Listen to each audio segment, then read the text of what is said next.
So beginning with this intense exchange between Senators Elizabeth Warren and Bernie Sanders at Tuesday night's presidential debate, CNN released the hot mic audio, and you got to hear what was said. Take a listen. I think you called me a liar on national TV. What? I think you called me a liar on national TV. Let's not do it right now. You want to have that discussion? We'll have that Anytime. discussion. You called me. You told me. All right, let's not do it now. I don't want to get in the middle of it. I just want to say hi, Bernie. Yeah, good. Okay.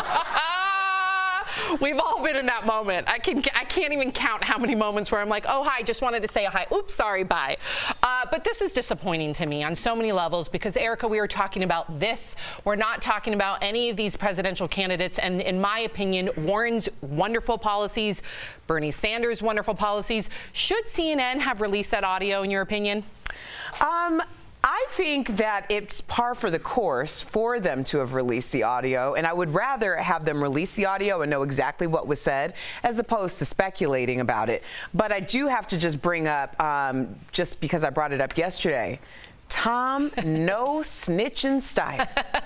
I don't know if he's going to make a good president, but I think he'd make a good friend. Yeah, he easily could have come out the next morning, that night. What did you make of this, Jeff?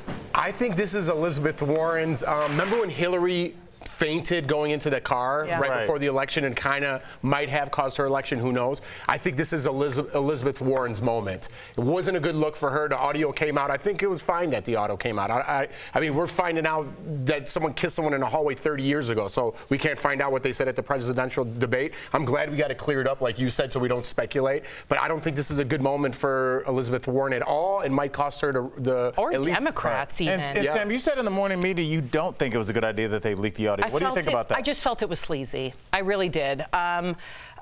To me, it felt very like a TMZ moment to release that audio the next day. It was very clear that the debate was over with. This was the part where most of the cameras were being turned off and more of the photographers were coming up and taking up photography shots of them.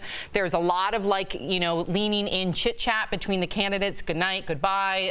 No snitching Tom. Yeah, there you go. Tom No Snitching Steyer. Exactly. So No Snitching Steyer came up. So for me, it felt sleazy. It just did. So, but chime in, DBL Nation. You may disagree. We always love to hear from you, even when you do.